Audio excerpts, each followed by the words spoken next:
Hello my dear student, आज हम लोग देखेंगे केमिकल कोऑर्डिनेशन एंड इंटीग्रेशन। तो केमिकल कोऑर्डिनेशन क्या है? लिविंग ऑर्गेनिज्म में ज़रूरत होती है कोऑर्डिनेशन करने की, रेगुलेट करनी होती हैं बहुत सारी फिजियोलॉजिकल एक्टिविटीज़।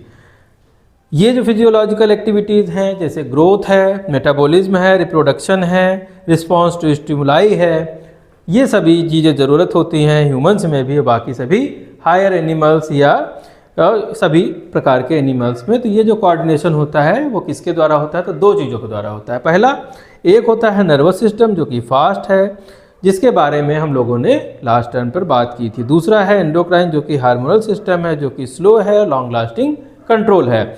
आज हम लोग इसकी केमिकल कोऑर्डिनेशन की बात करेंगे। तो केमिकल कोऑर्डिनेशन में जो एंडोक्राइन ग्लैंड्स होती हैं, एंडोक्राइन ग्लैंड्स डक्टलेस ग्लैंड्स हैं, ऐसी ग्लैंड्स जो कि अपना जो सिक्रीशन होता है वो डायरेक्टली ब्लड में फ्लो कर देती हैं और फिर वो पहुंचता है टारगेट ऑर्गन तक। तो एंडोक्राइन ग्लैंड होंगी, उनके कुछ कैरेक्टरिस्टिक्स होंगे। तो ये डक्टलेस हैं, हाईली वेस्कुलर होती हैं, हार्मोन का सिक्रीशन बहुत ही छोटी मात्रा में करती हैं जो कि बहुत ज़्यादा असर करता है। हार्मोन एक्ट करता है स्पेसिफिक टारगेट ऑर्गन पर जाकर। तो हार्मोन्स जो होते हैं वो नॉन न्यूट्रिशनल केमिकल मैसेंजर्स होते हैं जो कि रेगुलेट करते हैं फिजियोलॉजिकल एक्टिविटीज़ को। इनकी जो जनरल प्रॉपर्टी होती है हार्मोन की, वो होती है कि इनकी बहुत ही कम मात्रा की ज़रूरत होती है। ये सीधे ब्लड में जाते हैं और ब्लड से ये पहुंचते हैं टारगेट ऑर्गन तक का या स्पेसिफिक रिसेप्टर्स तक का। ये जो है अपनी स्पेसिफिसिटी शो करते हैं और इनका हर एक का एक अलग एक्शन होता है। इसके अलावा ये जो स्लो होते हैं मगर ये बहुत देर तक का चलने वाले हार्मोन होते हैं, लॉन्ग लास्टिंग होते हैं। तो क्लासिफिकेशन जो हार्मोन का किया गया है वो पहला केमिकल नेचर के आधार पर किया गया है, जिसमें कि पहले है पेप्टाइड और प्रोटीन हार्मोन जो कि बने होते हैं अमीनो एसिड से, वाटर सॉल्युबल हैं और ये एक्ट करते हैं थ्रू सरफेस रिसेप्टर्स। और इसका एग्जाम्पल इंसुलिन है, ग्रोथ हार्मोन है। वहीं पर स्टेरॉइड हार्मोन जो होते हैं वो डेराइव्ड होते हैं कोलेस्ट्रॉल से, जो कि लिपिड सॉल्युबल होते हैं और एक्ट करते हैं इंटरसेलुलर रिसेप्टर्स से। इसका एग्जाम्पल होता है टेस्टोस्टेरोन, एस्ट्रोजन, प्रोजेस्टेरोन और कॉर्टिसोल।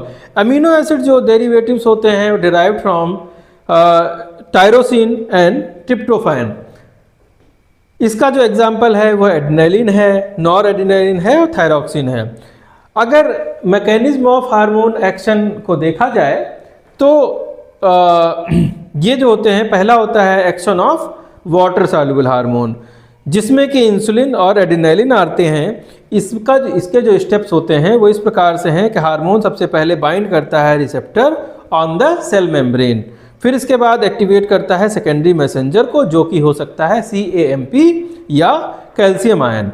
ये जो सेलुलर एंजाइम होता है वो इससे जो सेलुलर एंजाइम होते हैं वो एक्टिवेट होते हैं और फिजियोलॉजिकल जो रिस्पॉन्स होते हैं वो उसके द्वारा होते हैं। दूसरा है action of lipid soluble hormones.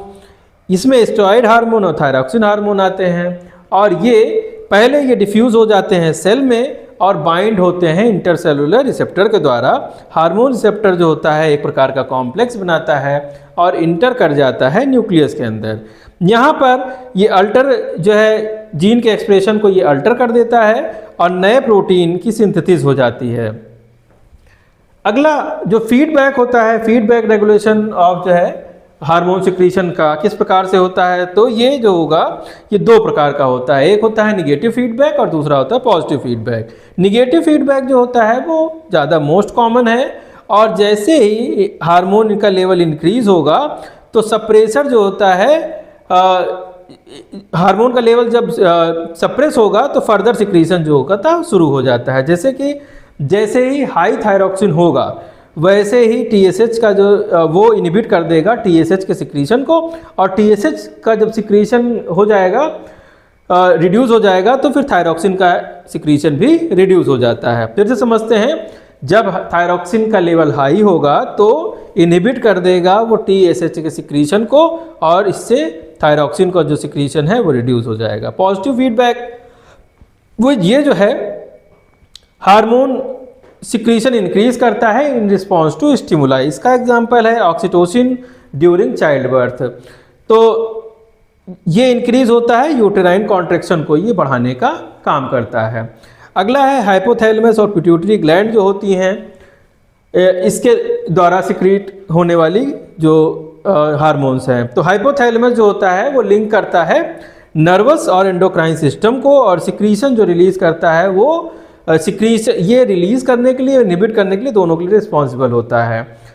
और ये कंट्रोल जो होता है वो पिट्यूटरी ग्लैंड के द्वारा ये सारे कंट्रोल होते हैं, इसीलिए पिट्यूटरी ग्लैंड को मास्टर्स ग्लैंड कहा जाता है। पिट्यूटरी ग्लैंड में 3 लोब होते हैं, जिसके एंटीरियर लोब से जो हार्मोन सिक्रीट होते हैं वो है ग्रोथ हार्मोन, जो कि ग्रोथ ऑफ बोन्स और मसल्स के रिस्पॉन्सिबल है।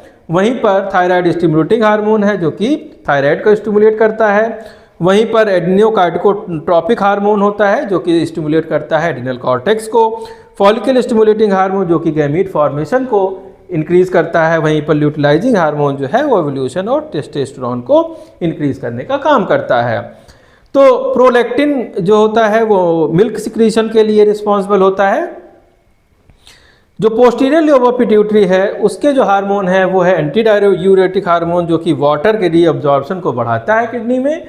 वहीं पर ऑक्सीटोसिन हार्मोन रिलीज होता है जो कि चाइल्ड बर्थ और मिल्क इजेक्शन को बढ़ाने का काम करता है। थायराइड ग्लैंड नेक्स्ट जो इंपॉर्टेंट ग्लैंड है वो है थायराइड ग्लैंड, और थायराइड ग्लैंड सिक्रीट करती है T4 और ट्राईआइडोथायरॉक्सिन जो कि T3 कहलाता है, और इसको जो है आयोडीन की ज़रूरत होती है। ये फंक्शन करता है रेगुलेट करने में मेटाबॉलिज्म को, कंट्रोल करता है ग्रोथ और डेवलपमेंट को, इन्फ्लुएंस करता है नर्वस सिस्टम को। इसके वजह से 2 तरह की बीमारियां हो सकती हैं। हाइपोथायराइडिज्म से ग्वाइटर और क्रिटिनिज्म मिक्सोडिमा होता है। वहीं पर हाइपरथायराइडिज्म से ग्रेव्स डिजीज होती हैं। पैंक्रियाज जो होता है वो एंडोक्राइन जो है पार्ट है, और हार्मोन जो इसमें जो सिक्रीट होते हैं वो है इंसुलिन और ग्लूकागॉन। इंसुलिन जो होता है वो ब्लड की ग्लूकोज को कम करने का काम करता है। ग्लूकागॉन जो है ब्लड की ग्लूकोज को बढ़ाने का काम करता है। अगर इसकी कमी हो जाएगी तो डायबिटीज़ मिटाइलस हो जाएगा, मिलेटस हो जाएगा, जो कि इंसुलिन डिफिशियंसी हो जाती है। अगला है एडिनल ग्लैंड। एडिनल ग्लैंड जो होती है 2 पार्ट में बटी होती है, एक एडिनल मेडुला है, दूसरा एडिनल कॉर्टेक्स है। एडिनल मेडुला एड्रेनालिन या नॉर एड्रेनालिन का सिक्रीशन करती है जो कि फाइट एंड फ्लाइट रिस्पॉन्स के लिए जाने जाते हैं। वहीं पर एडिनल कॉर्टेक्स जो है वो कॉर्टिसोल सिक्रीट करती है जो कि मेटाबॉलिज्म और स्ट्रेस के लिए रिस्पॉन्सिबल है, और एल्डोस्टेरोन सिक्रीट करती है जो कि साल्ट बैलेंस के लिए ज़रूरी है। वहीं पर एंड्रोजेंस जो हैं वो सेकेंडरी सेक्स कैरेक्टर को दिखाते हैं, के लिए रिस्पॉन्सिबल हैं। गोनेट्स जो हैं, गोनेट्स टेस्टिस हैं और ओवरीज हैं। टेस्टिस जो होती हैं वो टेस्टोस्टेरोन को सिक्रीट करती हैं, स्पर्मेटोजेनेसिस के लिए रिस्पॉन्सिबल होती हैं। मेल सेकेंडरी सेक्सुअल कैरेक्टर के लिए रिस्पॉन्सिबल होती हैं। वहीं पर जो ओवरीज हैं वो फीमेल में सिक्रीट होंगी। एस्ट्रोजन को जो सिक्रीट करने का काम करती हैं। फीमेल सेकेंडरी सेक्सुअल कैरेक्टर इसके द्वारा आते हैं। प्रोजेस्टेरॉन हार्मोन का सिक्रीट करती हैं जो कि प्रेगनेंसी को मेंटेन करने के लिए ज़रूरी होता है। इसका जो इम्पॉर्टेंस है केमिकल कोऑर्डिनेशन का वो होता है होम्योस्टेसिस को मेंटेन करता है, कंट्रोल ग्रोथ और डेवलपमेंट को रेगुलेट करता है। वहीं पर मेटाबॉलिज्म को रेगुलेट करता है, वहीं पर कोऑर्डिनेट करता है ये जो है रिप्रोडक्शन को, और इनेबल करता है स्ट्रेस एडेप्टेशन के लिए। Thank you.